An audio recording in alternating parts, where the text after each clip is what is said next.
शुरू करते हैं। पहला क्वेश्चन हमारी स्क्रीन पर है। ये कह रहा है कि सेंटेंस के किसी पार्ट में ग्रामेटिकल एरर है, उसको बताइए। कह रहा है whenever I saw him he has been reading the same novel, कि जब भी मैंने उसको देखा था वो सेम नॉवल पढ़ रहा था, मतलब वही नॉवल पढ़ रहा था। जब भी उसने उसको देखा, दूसरे व्यक्ति की बात कर रहा है कि जब भी मैंने उसे देखा था वो हमेशा वही नॉवल पढ़ रहा था, एक ही नॉवल पढ़ता रहता था। तो देखो यहाँ पे आपको क्या दिख रहा है, तो आपने कहा कि सर 100 दिख रहा है। ये क्या है? सेकंड फॉर्म है, मतलब कौन से टेंस का सूचक है? पास्ट सिंपल का है। तो जो बातचीत चल रही है वो कौन से समय की चल रही है? तो आप कहेंगे सर भूतकाल की चल रही है। अब अगर भूतकाल की चल रही है तो आगे वाला जो क्लॉज है वो भी तो पास्ट टेंस में ही लेना पड़ेगा, बिल्कुल कॉमन सेंस की बात है। अब ये हैज़ जो है ये किसका सूचक है? तो आप कहेंगे कि सर ये तो प्रेजेंट परफेक्ट का सूचक है। तो अगर पीछे पास्ट सिंपल है तो आगे प्रेजेंट परफेक्ट कैसे हो सकता है? पास्ट परफेक्ट होना चाहिए। तो इसलिए इस हैज़ को आपको किस में चेंज करना पड़ेगा? हैड में करना पड़ेगा। ये है इसमें प्रॉब्लम। तो एरर हो गया पार्ट सी में, हैज़ की जगह क्या करना पड़ेगा? हैड करना पड़ेगा। ठीक है, चलो आगे आ जाओ। दूसरा फिल इन द ब्लैंक्स का क्वेश्चन है। कह रहे हैं despite her fears she mustered the dash to face the challenge head on. कि कह रहा है डेस्पाइट का मतलब होता है के बावजूद। ये कई बार प्रेपोजिशन में आ जाता है आपके एग्जाम में। ये किसके बराबर होता है? इन स्पाइट ऑफ के बराबर होता है। किसके बराबर होता है? इन स्पाइट ऑफ के। और दोनों का मीनिंग क्या है? के बावजूद। तो आपको ध्यान रखना है कि डेस्पाइट के साथ कभी ऑफ लगा नहीं सकते और इन स्पाइट में से कभी ऑफ हटा नहीं सकते। तो कह रहा है कि फियर मतलब भय, कि बोल रहा है कि भय के बावजूद शी उसने क्या किया? मस्टर्ड। ये मस्टर वर्ब है। मस्टर का मतलब होता है टू कलेक्ट। मस्टर का मतलब क्या होता है? To collect. हिंदी में बोले तो इकट्ठा करना। तो प्यारे बच्चों ये कह रहा है कि भय के बावजूद उसने क्या इकट्ठा किया? डैश इकट्ठा किया चुनौती का सामना करने हेतु। तो भय या समस्या का सामना करने हेतु क्या जुटाया? क्या इकट्ठा किया? साहस इकट्ठा किया। तो साहस कहाँ पे है? ये रहा, करेज। रेसिपी आप जानते हैं कि भाई कोई भोजन की विधि, कोई भोजन पकाने की जो विधि होती है उसको रेसिपी बोलते हैं। अम्ब्रेला यानी छाता। जूस आप जानते ही हैं, किसी चीज़ को जो है पीस कर उसका जो लिक्विड फॉर्म हम लोग डेवलप करते हैं उसको जूस बोलते हैं। तो साहस जुटाया, बिल्कुल कॉमन सेंस आपको मिल रहा है यहाँ पे। ऑप्शन बी बिल्कुल ठीक है यहाँ पे। One word substitution. A tendency to choose or to do something regularly, an inclination or predisposition towards particular thing। किसी चीज़ को करने की एक इच्छा या उस चीज़ के प्रति झुकाव, इस चीज़ को हम लोग क्या बोलते हैं? तो इसको अंग्रेज़ी में प्रोक्लिविटी बोला जाता है दोस्तों। क्या बोला जाता है? प्रोक्लिविटी। प्रोक्लिविटी का मतलब होता है किसी चीज़ को करने की एक इच्छा या किसी चीज़ के प्रति एक झुकाव। आगे बढ़ते हैं। पैराजंबल का क्वेश्चन आ गया। पैराजंबल की ट्रिक आपको कई बार बता चुका हूँ। इसमें सबसे पहले हमें खोजना पड़ता है ओपनिंग स्टेटमेंट। और ओपनिंग स्टेटमेंट जो है उसकी शुरुआत कहाँ से होती है? तो साहब उसकी शुरुआत होती है प्रॉपर नाउन से। कहाँ से शुरुआत होती है? प्रॉपर नाउन से। तो आप देखो यहाँ पे प्रॉपर नाउन कहाँ है? तो ए विश्वजीत रे फिल्म। विश्वजीत एक एक्टर डायरेक्टर हुए हैं, अभिनेता निर्देशक। तो यहाँ से विश्वजीत रे की पिक्चरों की बात हो रही है कि विश्वजीत रे जो थे उनकी पिक्चरें अपने आप में जो है विशेष होती थी। तो आर से शुरुआत हो जाएगी, फिर पी आ जाएगा कि इसके बावजूद वो दूसरे काम करने में भी काफ़ी ज़्यादा माहिर थे और डेलीगेशन के कामों में इन्वॉल्व रहने के बावजूद भी वो फिल्म के हर हिस्से से जुड़े हुए रहते थे। और अंत में क्यों आ जाएगा, नो वंडर हिज फिल्म्स वर यूनिवर्सली एक्सक्लेम्ड। और इसमें कोई दो राय नहीं है कि विश्व भर में उनकी पिक्चरों की बड़ी सराहना होती थी। तो यहाँ पर अगर आप देखेंगे तो सबसे पहले आर के बाद में पी, फिर जो है एस आ जाएगा और अंत में क्या आ जाएगा, क्यू। तो ऑप्शन बी जो है वो हमारा करेक्ट आंसर। 65 एरर का क्वेश्चन आ गया है। कह रहा है I did not wait for him because he went out before I arrived. ये कह रहा है कि मैंने उसके लिए इंतज़ार नहीं किया था क्योंकि वो चला गया था मेरे पहुंचने से पहले। तो भाई चला गया था बिफोर, किससे पहले, मेरे पहुंचने से पहले। तो मेरे पहुंचने से पहले चला गया था, तो कौन सा काम पहले हुआ है भाई। ये कह रहा है मेरे पहुंचने से पहले चला गया था, तो कौन सा काम पहले हुआ है। तो यहाँ अराइव्ड है, सेकंड फॉर्म है, मतलब ये कौन सा टेंस है, पास्ट सिंपल। और ये कह रहा है मेरे पहुंचने से पहले वो वहाँ से जा चुका था। तो हम लोग पढ़ते हैं कि यदि भूतकाल में दो एक्शन हो, कितने एक्शन हो, दो एक्शन हो, तो जो एक्शन पहले संपन्न होता है वो किस में लिखा जाता है, पास्ट परफेक्ट में लिखा जाता है। किस में लिखा जाता है, पास्ट परफेक्ट में लिखा जाता है। और जो दूसरा एक्शन होता है वो पास्ट सिंपल में लिखा जाता है। कहाँ पे पढ़ते हैं, टेंस चैप्टर जब पढ़ते हैं तो उसके अंदर पास्ट परफेक्ट का जब यूज़ पढ़ाया जाता है तो उसमें ये चीज़ आती है कि भूतकाल में यदि दो घटना हो तो पहली घटना जो संपन्न होती है वो पास्ट परफेक्ट में होती है और दूसरी घटना जो संपन्न होती है वो पास्ट सिंपल में होती है। दो लोकप्रिय वाक्य आपको स्कूल में पढ़ाए थे, क्या कि मरीज डॉक्टर के पहुंचने से पहले मरीज मर चुका था, और एक पढ़ाया जाता है कि स्टेशन पहुंचने से पहले ट्रेन जा चुकी थी। तो ये वही बात तो है कि मेरे पहुंचने से पहले वो जा चुका था। तो यहाँ आपने सेकंड फॉर्म लगा रखी है गो की, तो ये पास्ट परफेक्ट में जाएगा। तो हैड और फिर उसके बाद में गो की थर्ड फॉर्म जो क्या हो जाएगी, गॉन। तो ये आपको करेक्शन करना पड़ेगा। तो कौन से पार्ट में एरर हो गया, पार्ट सी में। ठीक है, चलिए अब आगे चलते हैं। एंटोनिम बताना है आपको किसका, the vibrant colours of the painting immediately caught my eye. ये वाइब्रेंट का बताना है आपको विलोम शब्द। देखो वाइब्रेंट का मतलब होता है चमकीला, बहुत ही आप बोल सकते हैं कलरफुल, रंगों से भरा। तो इसका विलोम शब्द क्या हो जाएगा, तो आप बोलेंगे सर डल हो जाएगा। क्या हो जाएगा, डल हो जाएगा। आगे चलते हैं, अगला सवाल आपकी स्क्रीन पर। एग्जेस्परेटेड एक वर्ड आपको यहाँ नजर आ रहा है, एग्जेस्परेटेड, इसका क्या बताना है साहब। तो आपने कहा कि इसका विलोम शब्द बनाना है। कह रहा है Jessica was exasperated with her co workers lack of attention to detail. कि भाई जेसिका जो थी वो इस बात से बड़ी आप बोल सकते हैं कि दुखी थी, परेशान थी, गुस्से में थी जब उसे पता चला कि उसका जो साथी है उसके पास कार्य की पूरी डिटेल या जानकारी नहीं है। लैक का मतलब होता है कमी। तो भाई किसी चीज़ को लेकर के निराश होना, गुस्सा होना, उसको एग्जेस्परेटेड बोलते हैं। तो अपोजिट बताना है, मतलब किसी चीज़ को लेकर बहुत ज़्यादा खुश होना, उत्तेजित होना, एक्साइटेड होना, किसी चीज़ को लेकर के बहुत ज़्यादा एक्साइटेड होना। तो एक्साइटेड का ही पर्यायवाची कौन है, थ्रिल्ड है। तो ये हमारा यहाँ पर आंसर बन जाएगा।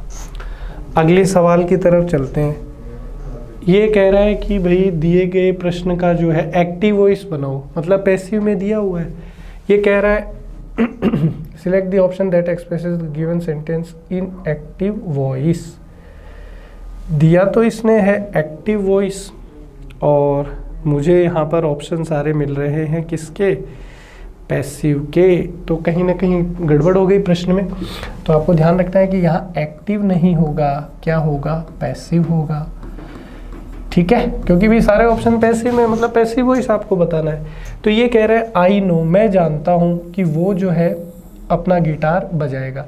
सबसे पहले तो आपको ये पता होना चाहिए कि मॉडल को जब भी हम लोग पैसिव में ले जाते हैं तो मॉडल चेंज नहीं होता, modal plus be plus third form ये स्ट्रक्चर बनेगा। कौन सा स्ट्रक्चर बनेगा? Modal plus be plus third form. तो यहाँ पर देखो बी में वुड हो गया तो ये गलत है, ये नहीं बन सकता। इसमें विल है, ओके, इसमें विल है, इसमें विल है, तो ये पॉसिबिलिटी है। अब आई नो जो है वो किस में चेंज होगा? आई नो जो है it is known to me में चेंज होगा। तो आई नो कहाँ चेंज हो गया? ये it is known to me में, फिर कंजंक्शन आ गया। और he will play his guitar जो है वो किस में चेंज हो जाएगा? His guitar will be played, will plus be plus third form by, और ये जो ही है ये ऑब्जेक्टिव फॉर्म में यहाँ पर आ जाएगा। तो ऑप्शन सी जो है ये अपना यहाँ पर करेक्ट आंसर होगा। अगला देखिए, फिल इन द ब्लैंक्स का क्वेश्चन आ गया। कह रहा है the dash nature of the instructions made it difficult for the students to understand the assignment. किस प्रकार के निर्देश दिए गए होंगे जिससे विद्यार्थियों के लिए समझना कठिन हो गया कि असाइनमेंट जो है वो कैसे किया जाना चाहिए? तो भाई दिशा निर्देश जो है वो भ्रमित करने वाले होंगे या द्विअर्थी होंगे, जिनको समझ पाना मुश्किल हो रहा होगा। इसीलिए तो आपने कहा है ना कि भी विद्यार्थियों के लिए डिफ़िकल्टी हुई। अब यहाँ इसने कहा है एम्बीवेलेंट, एम्बिग्यूअस, एम्ब्रोजियल और एम्बीडेक्स्ट्रस। देखो एम्बीडेक्स्ट्रस वो होता है जो दोनों हाथ से लिख सकता है, जैसे आपने 3 इडियट फिल्म में देखा होगा, वो वायरस दोनों हाथों से लिख सकता था। अब एम्बीवेलेंट जो होता है वो एक ऐसा व्यक्ति होता है जो कम बोलने वाले और ज़्यादा बोलने वाले का मिक्सचर होता है। जैसे आपने वर्ड सुना होगा एक्सट्रोवर्ट, इंट्रोवर्ट, तो एम्बीवर्ट और एम्बीवेलेंट उसी से रिलेटेड वर्ड्स हैं।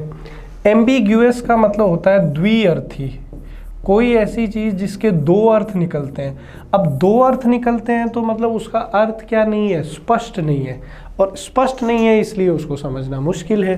तो इस लिहाज से ऑप्शन सी जो है ये अपना परम सत्य आंसर होगा। अगले सवाल की तरफ चलते हैं। ये फिल इन द ब्लैंक्स का क्वेश्चन आ गया। कह रहा है she was dash to attend the conference but her flight got cancelled. ये कह रहा है कि वो जो है डैश कॉन्फ्रेंस को अटेंड करने के हिसाब से जो है उसका था, लेकिन फ़्लाइट जो है वो कैंसिल हो गई। तो ये कह रहा है कि वो ये कॉन्फ्रेंस को अटेंड करने वाली थी, तो शी वॉज डिसाइडेड नहीं होगा। शी अगर डिसाइडेड लेते तो फिर वॉज की आवश्यकता नहीं होती, सीधा बनता she decided to attend. She was happy to attend the conference but the flight got cancelled. वो कॉन्फ्रेंस को अटेंड करने को लेकर खुश थी लेकिन फ़्लाइट कैंसिल हो गई। कह रहा है इंटरेस्टेड टू अटेंड, इंटरेस्टेड के साथ इन होता है, तो ये तो वैसे ही टू लगा हुआ तो गड़बड़ हो गया। सपोज टू, सपोज टू का मतलब होता है कि कोई चीज़ आप करने के हिसाब से सोच रहे हो, उसको सपोज टू बोलते हैं। तो सबसे ठीक यही रहेगा कि सी वो suppose to attend the conference, कि वो कॉन्फ्रेंस अटेंड करना था उसको, परंतु फ्लाइट क्या हो गई थी? कैंसिल हो गई थी। आगे बढ़ते हैं 71 वन वर्ड का क्वेश्चन आ गया। ये कह रहा है a person who pretends to be what he is not. एक ऐसा व्यक्ति जो मतलब क्या करता है कि वो है नहीं, वो दिखाने का प्रयास करता है। तो हिंदी में हम लोग उसको बोलते हैं बहरूपिया। हिंदी में क्या बोलते हैं? बहरूपिया। तो बहरूपिया को इंग्लिश में क्या बोला जाता है दोस्तों? इम्पोस्टर बोला जाता है। क्या बोला जाता है? इम्पोस्टर। चार्लटन क्या होता है? नीम हकीम, झोला चाप जो डॉक्टर होते हैं उनको बोलते हैं। हिपोक्राइट पाखंडी को बोला जाता है। तो ऑप्शन ए यहाँ पर अपना ठीक है। अगला क्वेश्चन अगेन वन वर्ड का क्वेश्चन है। कह रहा है person who has the ability to speak 2 languages. एक ऐसा व्यक्ति जिसके पास 2 लैंग्वेज बोलने की काबिलियत है।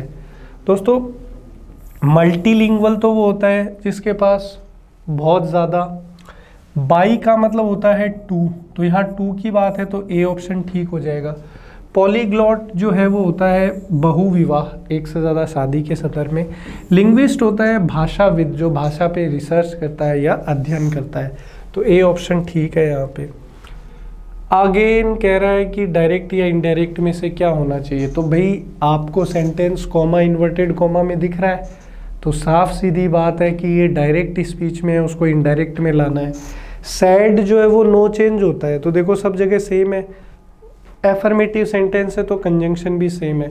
अब कह रहा है man proposes and God disposes, कि मनुष्य है वो क्या करता है, बनाता है, और ईश्वर जो है उसको कई बार क्या कर देता है, नष्ट कर देता है। हम अपने अपने ख्याली पुलाव पकाते हैं ना कि ऐसा हो जाएगा 2024 में मैं ये कर लूँगा, 26 में ये हो जाएगा, 28 में ये कर देंगे, लेकिन ईश्वर अपने सारे प्लान को कई बार क्या कर देता है, ध्वस्त कर देता है।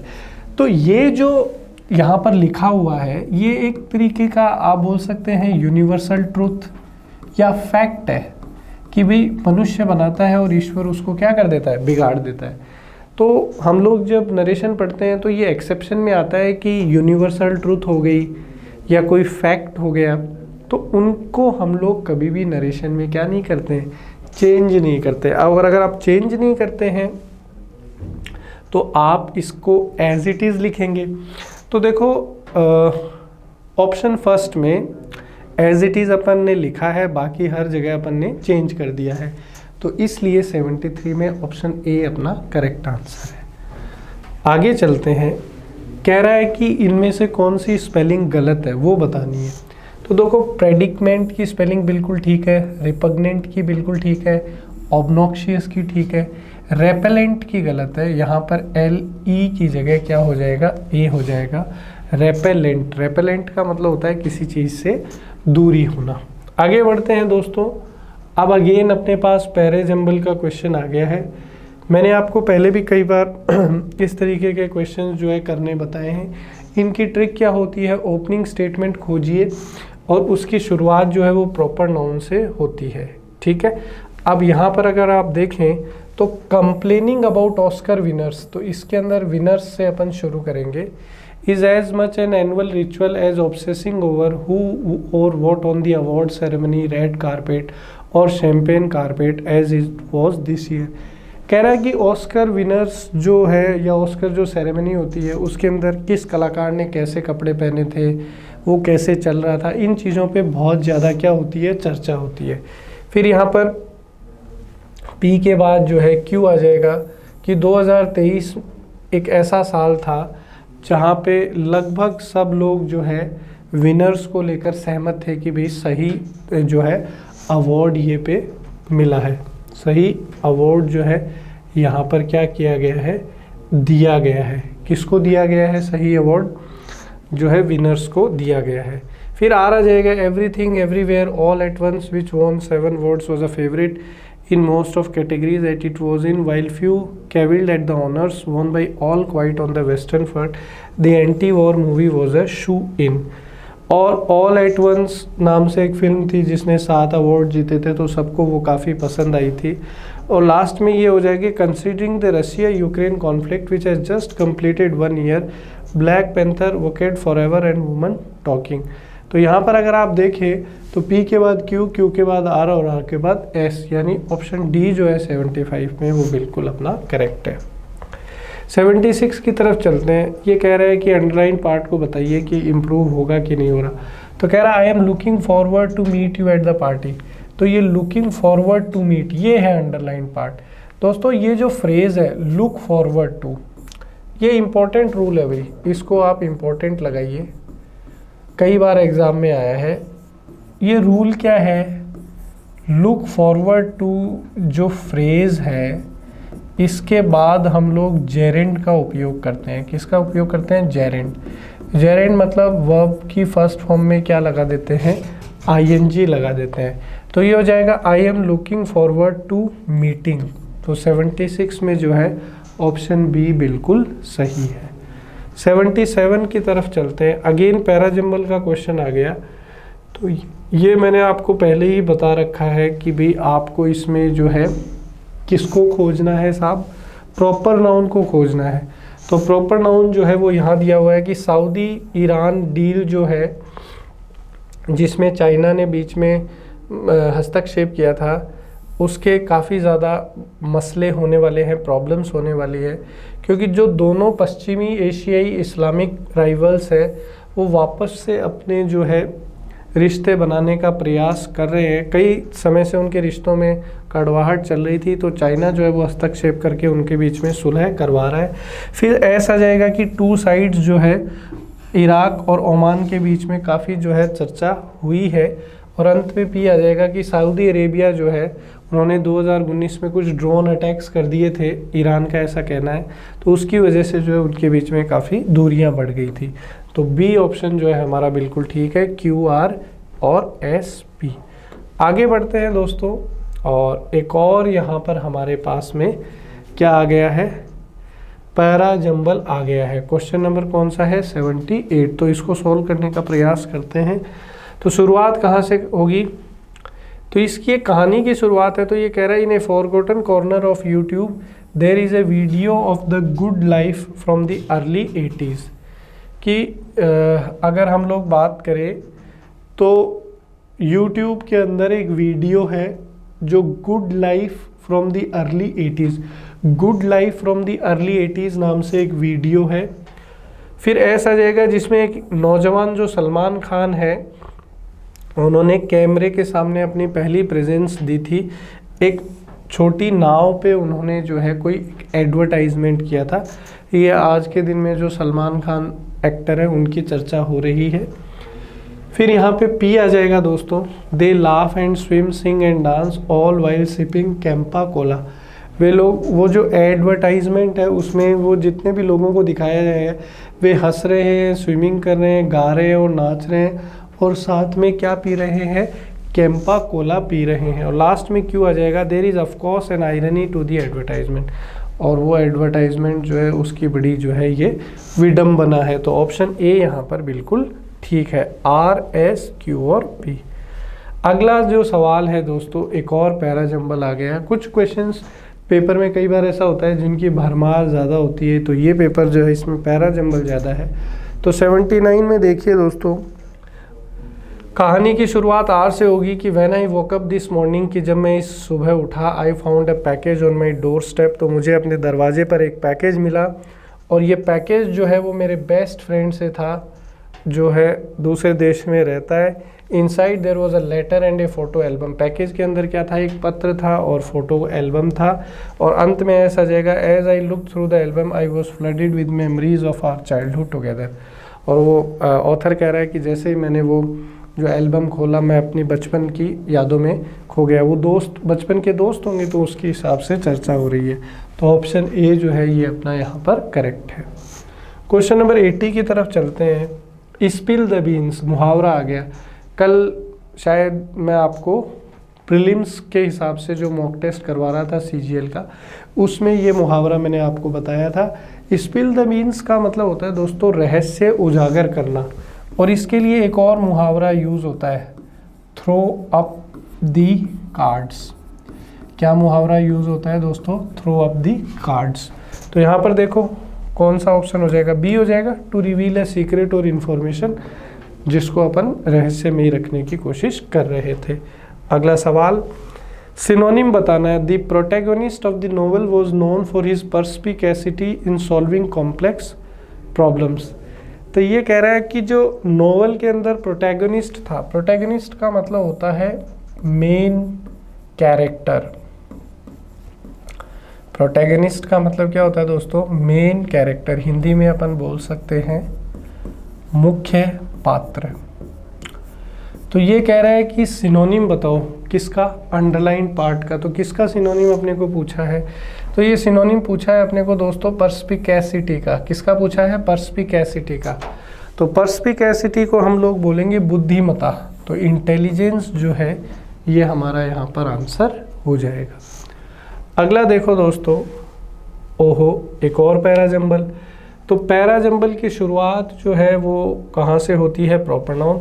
तो मेरे ख्याल में यहाँ से शुरुआत होगी कि बेरोज़गारी जो है वो बहुत सारे देशों में एक मुख्य समस्या है। भाई अपना जो देश है हिंदुस्तान है, इसमें ही बहुत सारी बेरोज़गारी है। तो क्यू से शुरुआत हो जाएगी। फिर पी हो जाएगा कि बेरोज़गारी के जो प्रभाव है वो बड़े विनाशकारी हैं, व्यक्तिगत तौर पे भी और परिवार पे भी, और हमारी अर्थव्यवस्था पे भी उसका बहुत प्रभाव पड़ता है। फिर आ जाएगा हालांकि there are several ways in which it can be address.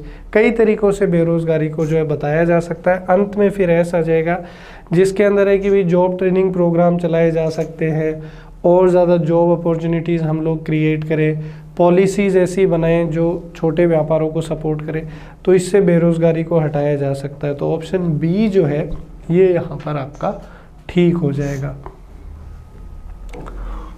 Fill in the blanks का क्वेश्चन आ गया, होमोनिम बताना है। होमोनिम का मतलब होता है दोस्तों pronunciation same, spelling different, meaning different. ये कह रहा है I have a dash of bananas on my kitchen counter. केलों का डैश है किचन पे। केलों का क्या होता है? गुच्छा। गुच्छे को अंग्रेजी में क्या बोलते हैं? बंच बोलते हैं। पंच किसको बोलते हैं भाई? तो मुक्के को पंच बोलते हैं। बेंच वो टेबल वगैरह जिस पर बैठ के स्कूल वगैरह में पढ़ते हैं उसको बेंच बोलते हैं। और ब्रंच होता है ब्रेकफास्ट और लंच का जो मिक्सचर होता है। आजकल नया एक वर्ड डेवलप हो गया है, नाश्ते और लंच के बीच में जो हल्का स्नैक टाइप लिया जाता है उसको बोला जाता है ब्रंच। तो ऑप्शन ए यहाँ ठीक है। अगला देखो, select the incorrectly spelled word. हमें वो स्पेलिंग पकड़नी है जो गलत है। तो क्यूजोटिक की स्पेलिंग ठीक है, टेनेशियस की सही है, डिसेमिनेट सही है, मैग्नेनिमस ये स्पेलिंग गलत है बिल्कुल भी। मैग्नेनिमस की स्पेलिंग होती है MAG, मैग्नेनिमस ये स्पेलिंग होगी भी। मैग्नेनिमस का मतलब होता है शानदार, भव्य, ठीक है। तो यहाँ पर ये गलत है स्पेलिंग, यही हमारा आंसर होगा क्योंकि मिस स्पेल्ड बोला है ना, तो ए ऑप्शन हो जाएगा। आगे देखो, कह रहा है कि रिपोर्टेड स्पीच बताओ, बता देते हैं। सैड नो चेंज रहेगा, तो देखो सब जगह सैड ही है। First person according to subject change हो जाता है, तो अदिति फीमेल है तो शी आ जाएगा, शी है, ठीक है। एम नॉट इंटरेस्टेड, तो कौन सा टेंस है? प्रेजेंट, तो present tense changes to past tense, तो एम जो है वो वॉज में चेंज हो जाएगा, तो ये रहा वॉज। और uninterested in the project any more, C हो जाएगा भाई, ठीक है। सिंपल सा क्वेश्चन है, चलते हैं आगे। रिपोर्टेड स्पीच, दोबारा डायरेक्ट स्पीच दिया है, इनडायरेक्ट में बदलना है। सैड टू किस में चेंज होगा? टोल्ड में, तो टोल्ड देखो हर जगह टोल्ड है, ठीक बात है। ये है सेकंड पर्सन का पजेसिव एडजेक्टिव, तो second person changes according to object, तो डॉटर जो है वो फीमेल है, तो यहाँ पर इसको किस में चेंज कर लेंगे? Second person according to object, तो योर मदर किस में चेंज हो जाएगा? हर मदर में चेंज हो जाएगा क्या? हिज डॉटर, तो डॉटर कौन सा पर्सन है आपका? यहाँ पर थर्ड पर्सन हो जाएगा, ठीक है। साथ ही साथ और आगे बढ़ते हैं, तो इसमें देखो विल दिया हुआ है। अभी अभी आपको मैंने एक सेंटेंस किसी क्वेश्चन में कर रहे थे तो वहाँ पे भी विल था, तो मैंने आपको बताया था कि विल जो है वो किस में चेंज नहीं होता है? वुड में चेंज नहीं होता है। लेकिन वो सेंटेंस जो है वो किसका था? वॉइस का था। ये देखो बहुत बड़ा गड़बड़ हम लोग करते हैं एग्जाम में, वॉइस और नरेशन को मिक्स कर देते हैं। तो वॉइस में क्या होता है दोस्तों? मॉडल सेम रहता है, लेकिन पैसिव इसमें नरेशन में क्या होता है? विल किस में चेंज होगा? वुड में। तो देखो वुड कहाँ कहाँ पे है वो चेक करो। तो अगर हम लोग देखें तो इसमें है वुड, इसमें है, डी में नहीं है, तो डी और ए जो है वो चले गए।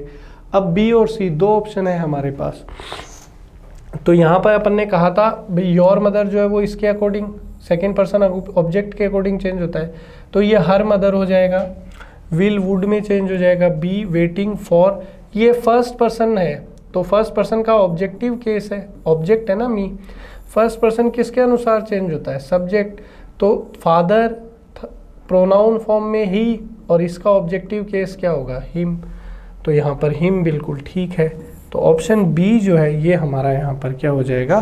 आंसर हो जाएगा। आगे चलिए 87 कह रहा है कि ईडियम का सही अर्थ बताइए। To be on cloud nine, cloud nine का मतलब होता है अत्यधिक प्रसन्न होना।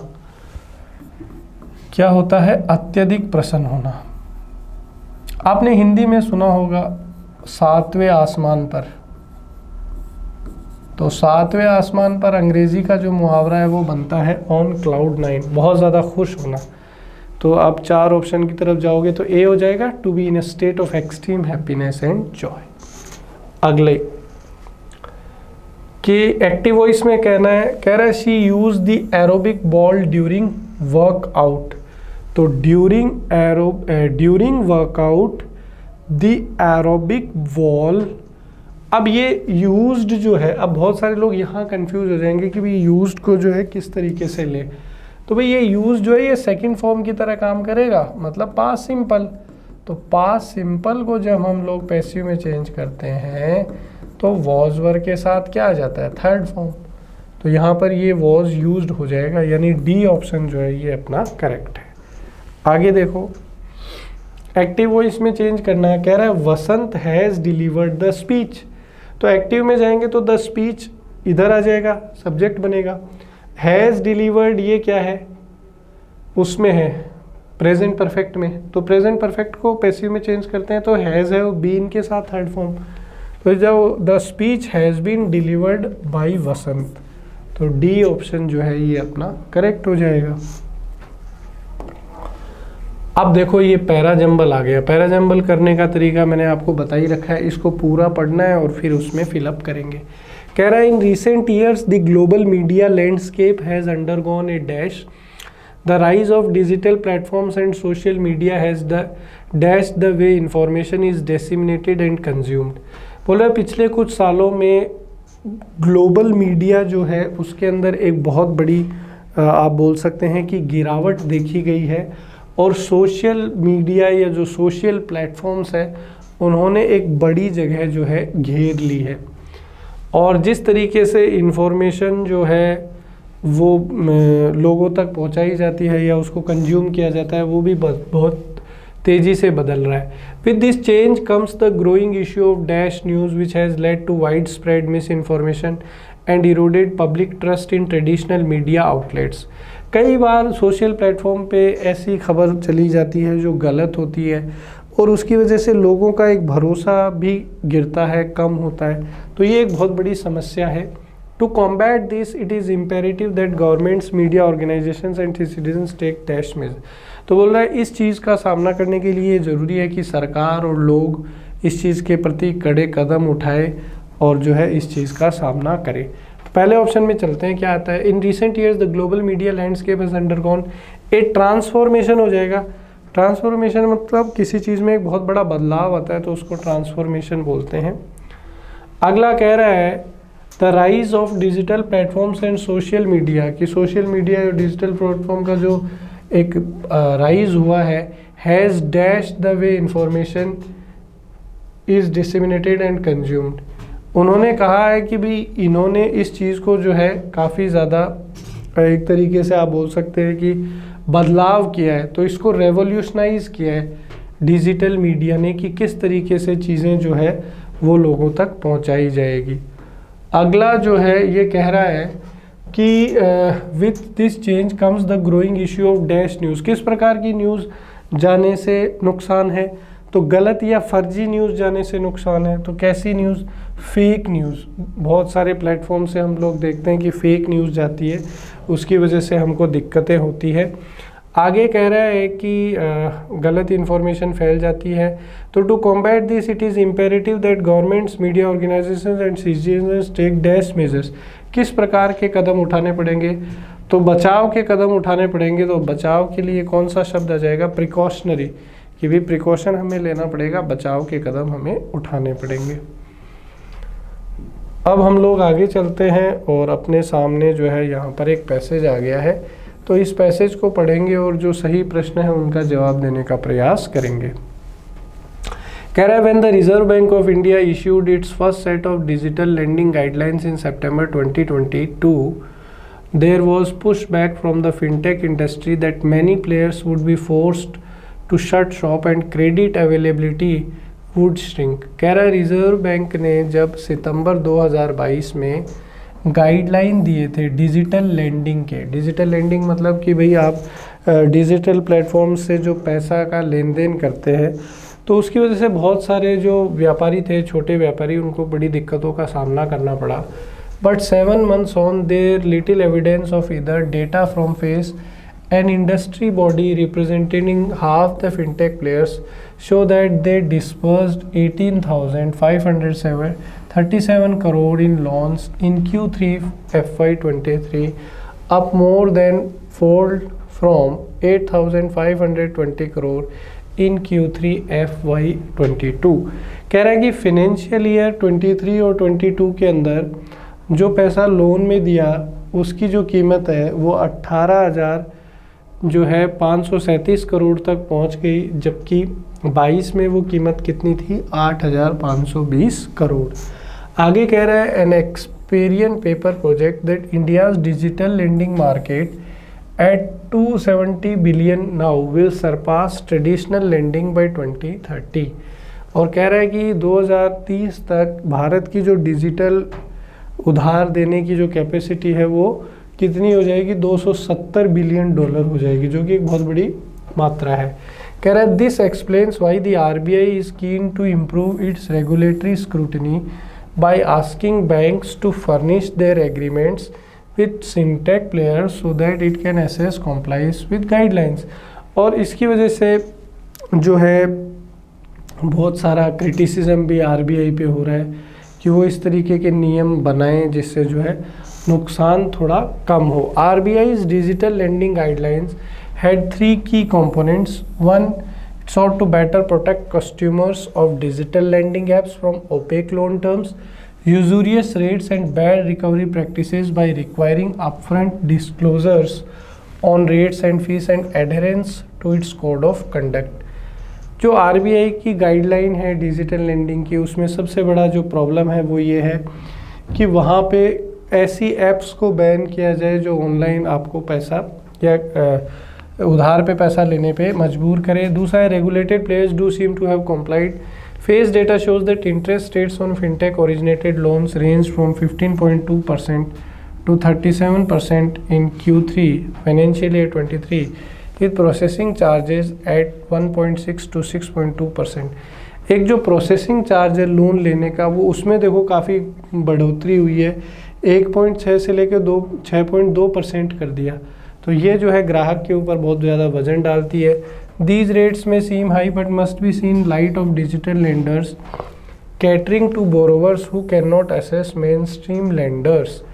ये कह रहा है कि जो मुख्य उधार लेने वाले लोग हैं उनके ऊपर ज़्यादा फोकस करना चाहिए और जो बीच बीच में काम करते हैं ऐसे व्यापारियों को छोड़ना चाहिए। To ensure digital players did not exploit regular arbitrage, RBI mandated they had to tie up with licensed banks और NBFCs with loans being originated by these regulated entities। RBI कह रहा है कि उनको कुछ बैंकों के साथ टाई अप करके जो है इस डिजिटल लेंडिंग को जो है देखना चाहिए। This prompted fintech players to rework their loan arrangements to avoid pooling and seek out licensed bank and NFCs for back-end tie-ups। RBI has recently whitelist of approved digital lenders tied up with licensed NBFCs with the IT Ministry, and the Ministry has banned the legal apps in the interests of consumers awareness। RBI and the Ministry should make this list publicly available।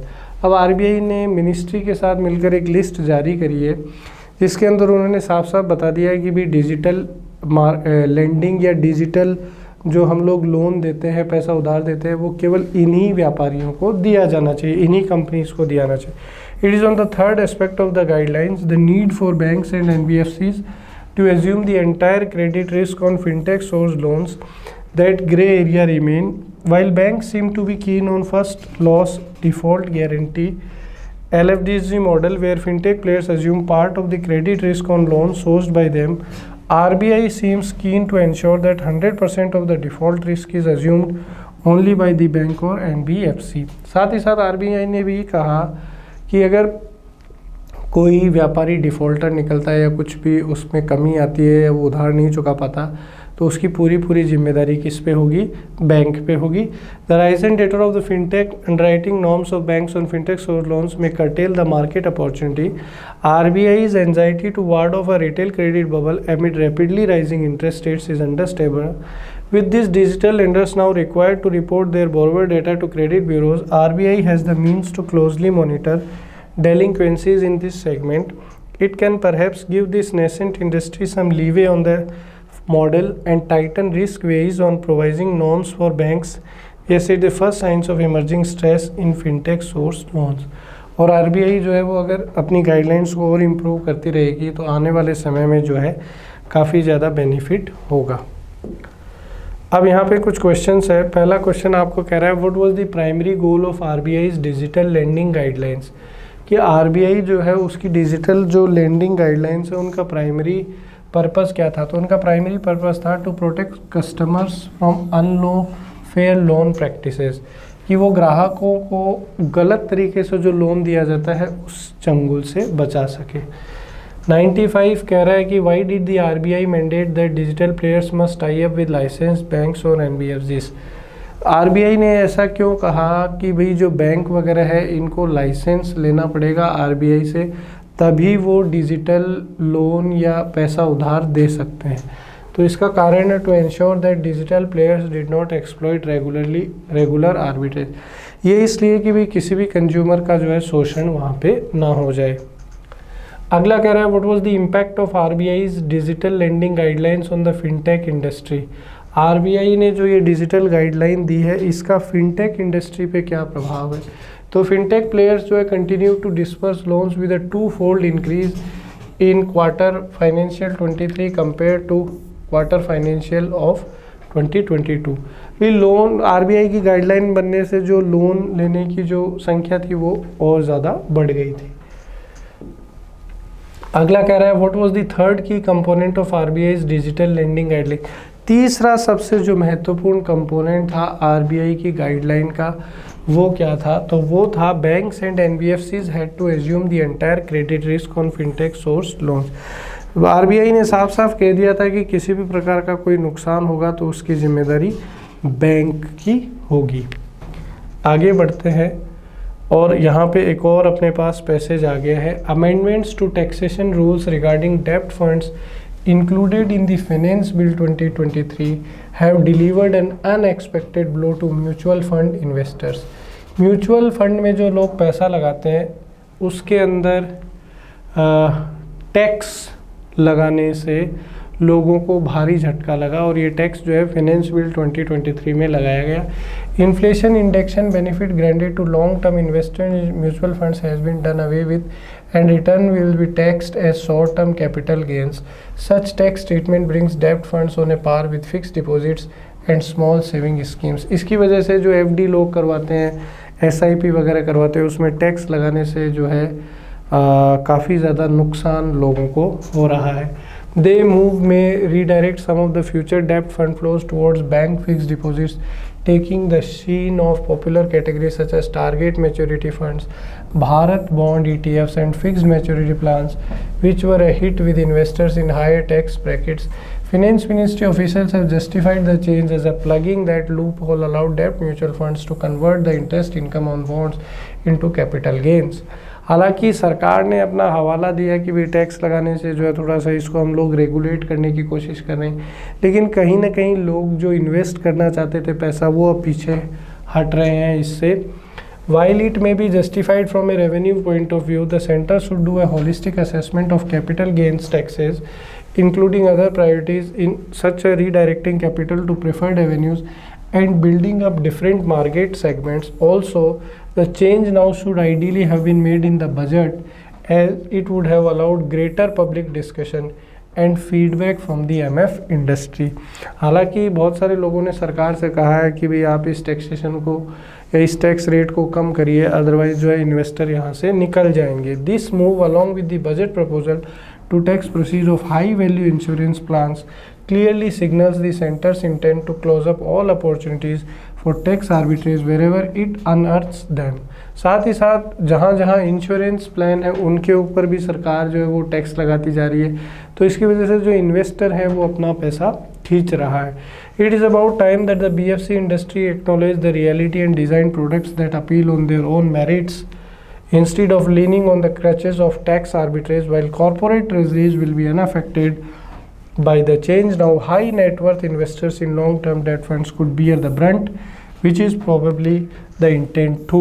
इसलिए अब जो लोग लंबे समय तक पैसा लगा रहे हैं म्यूचुअल फंड्स में, जैसे 20 साल 30 साल, वो अब धीरे धीरे कम हो जाएंगे क्योंकि उनका काफ़ी पैसा तो है टैक्स में ही निकल जाएगा। As of February 2023 long term debt funds allowed 7.8 lakh crore or 40 lakh crore assets managed by domestic mutual funds with 3.3 lakh crore contributed by the individual investors. Flows into these funds could now dry up, weighing on debt market activity. Mutual funds are among the most active participants in the bond market, accounting for about 16% of corporate bond financing, about 10% of NBFC financing, and over 80% of commercial paper subscriptions. और ये tax rate बढ़ने की वजह से जो लोग invest कर रहे थे पैसा, वो अब अपना धीरे धीरे पैसा निकाल रहे हैं। HNI investors may now explore direct investments in listed where long term gains are taxed at 10% and corporate FDs, but smaller retail investors could find this switch difficult given accessibility and liquidity issues. This tax change could also have the effect of nudging retail investors in higher tax brackets back from financial to physical assets, where indexation benefits have now been removed for all financial assets. Physical assets such as real estate and gold continue to enjoy them.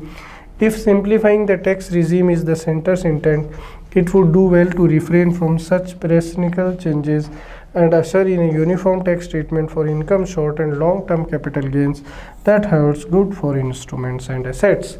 अब सरकार जो है अपनी तरफ से कह रही है कि भाई टैक्स को हम लोग रेगुलेट करना चाहते हैं, ये करना चाहते हैं, वो करना चाहते हैं, लेकिन कहीं ना कहीं जो बेनिफिट है वो कम हो गया है, तो लोग जो है इन्वेस्टमेंट को अब जो है सीरियस नहीं लेंगे। अब अपन क्वेश्चंस की तरफ जाएं तो पहला क्वेश्चन ये कह रहा है कि how does the change in taxation rules for डेब्ट funds affect the popularity of certain investment categories. कि भाई टैक्स जो है ये बढ़ाने से बहुत सारी पॉपुलर इन्वेस्टमेंट कैटेगरी जो है उसमें लोगों का वो कम हो रहा है, रुझान क्यों कम हो रहा है? इट मे रीडायरेक्ट फ्यूचर डेब्ट funds flows towards bank fixed deposits, क्योंकि इसकी वजह से लोग अब बैंकों में FD कराना जो है वो ज़्यादा पसंद करेंगे। Which of the following is a potential consequence of the recent tax amendments affecting debt funds for retail investors in higher tax brackets? जो हायर टैक्स ब्रैकेट्स में जो लोग हैं जो पैसा नहीं लगा रहे, उनके लिए ये किस तरीके से स्कीम इम्पोर्टेंट है? तो encouragement to invest in real estate and gold, क्योंकि भाई अगर आप म्यूचुअल फंड में पैसा लगाने से लोगों को रोकोगे तो लोग अब किस में पैसा लगाएंगे? गोल्ड में और रियल एस्टेट में, ज़मीनों में और सोने में। कह रहा है based on the tone of the passage how does the author view the changes in taxation rules for डेब्ट म्यूचुअल फंड्स। ये जो चेंज आया है टैक्स रेट कम ज़्यादा करी है, इससे ऑथर की जो टोन है पैसेज की वो आपको कैसे लग रही है? तो critical of the changes and their potential consequences, तो ऑथर ने काफ़ी आलोचना करी है और उनके दुष्प्रभाव यहाँ पे बताने का प्रयास किया है। कह रहा है what is the main theme of the passage, passage की मेन थीम क्या है? तो मेन थीम वही है कि ये जो बदलाव हो रहा है टैक्सेशन वगैरह में, तो ये हो जाएगा the changes in taxation rules for डेब्ट mutual funds and their implications. अब ये एक पैसेज और है, इसको और देख लेते हैं। कह रहा है once upon a time in a small village lived a young girl name Sita. एक बार एक छोटा सा गांव था, उसमें एक लड़की रहती थी, लड़की का नाम क्या था? सीता था। She lived with her parents as known for a kindness and generosity. वो अपने माता पिता के साथ रहती थी और लोग उसको उसकी दया और उदारता के लिए जानते थे। Despite the fact that she lived in poverty, she always had a smile on her face and was always willing to help others. Sita गरीबी थी और गरीबी से रह रही थी, फिर भी उसके चेहरे पे हमेशा एक मुस्कुराहट रहती थी और वो जो है हमेशा लोगों की मदद करने का प्रयास करती थी। One day while walking through the forest, Sita came across an old woman who was lost. The woman asked for help in finding her way back to her home.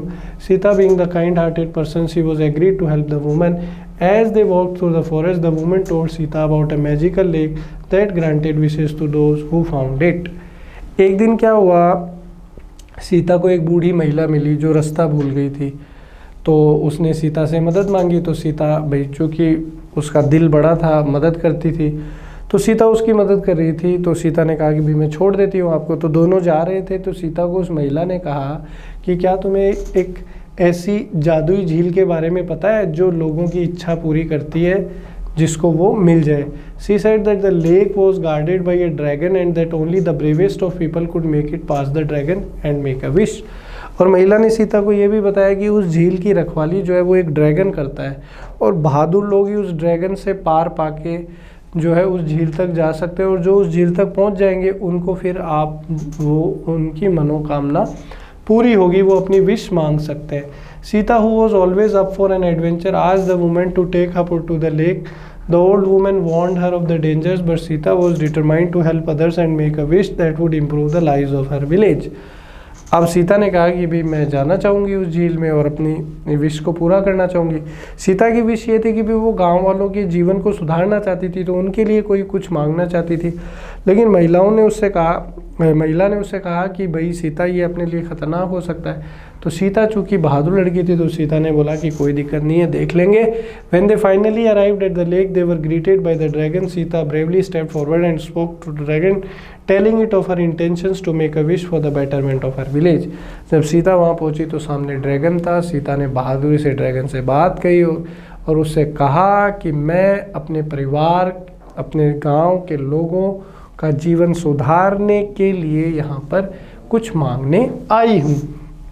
The dragon was so touched by her kindness and bravery that it allowed her to make a wish. Sita closed her eyes and made her wish.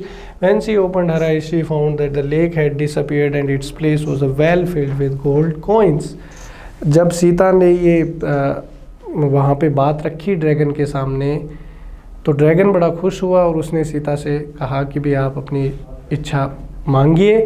और जब सीता ने अपनी इच्छा मांगी तो वहाँ पे जो झील थी वो गायब हो गई और वहाँ पे सोने, उस क्षेत्र में, उस इतने एरिया में सोने के सिक्के से वो भर गया। Sita took the gold coins to her village and use them to improve the lives of the people. She built homes for the homeless, provided food for the hungry and help the sick. अब वो पैसे, सोने के सिक्के लेकर सीता गाँव चली गई और उसने वहाँ पे जिन लोगों के पास घर नहीं थे उनके लिए घर बनाए, स्कूल बनाए, कॉलेज बनाए, अस्पताल बनाए, भूखों को खाना खिलाया और बीमारों की मदद की। The village was filled with happiness and prosperity and everyone lived happily ever after.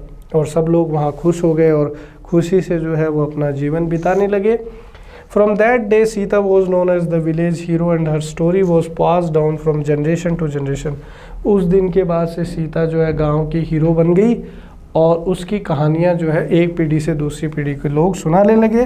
People would come far from and wide to hear the tale of the kind hearted young girl who braved a dragon to make a wish for the betterment of others. और लोग जो है कहानी सुनाते कि भी सीता नाम की एक बहादुर लड़की थी जिसने ड्रैगन से अपनी जो है बात ये कही और इच्छा करके लोगों को अच्छी ज़िंदगी दी। अब आ जाओ प्रश्नों की तरफ। पहला जो क्वेश्चन है, कह रहा है कि सीता जो है वो किस चीज़ के लिए जानी जाती थी गाँव में। तो सीता जानी जाती थी अपनी दया और उदारता के लिए, हर काइंडनेस एंड जेनरोसिटी। अगला जो प्रश्न है वो कह रहा है कि ओल्ड वुमेन ने जो है सीता को जादुई झील के बारे में क्या बताया। तो उसने बताया कि वो जो है विश जो है वो देती है उन लोगों को जो उस झील को खोज लेते हैं। It granted wishes to those who found it. How did Sita convince the dragon to let her make a wish. Sita ने ड्रैगन को कैसे कन्विंस किया अपनी इच्छा मांगने के लिए। तो she told the dragon about her intentions for the betterment of her village. उसने बताया कि भाई मैं अपने गांव के लिए, गांव के भले के लिए कुछ मांगना चाहती हूँ, अपने व्यक्तिगत स्वार्थ के लिए नहीं। इस तरीके से वो ड्रैगन जो है मान गया। अगला प्रश्न है कि what did Sita find in place of the magical lake after making her wish. Sita ने जैसे ही अपनी मांग रखी वहाँ पे तो झील की जगह क्या हो गया था, तो पूरा क्षेत्र सोने के उससे भर गया था। तो a well filled with gold coins, एक कुआं जिसमें सोने के सिक्के भरे हुए थे। तो दोस्तों इसी के साथ ये पेपर अपना यहाँ पे कंप्लीट हो गया। उम्मीद करता हूँ कि सारे क्वेश्चन आपको अच्छे से समझ में आए होंगे। वीडियो को लाइक करें, शेयर करें अपने दोस्तों के साथ। मिलते हैं अगले सेशन में, तब तक के लिए जय हिंद।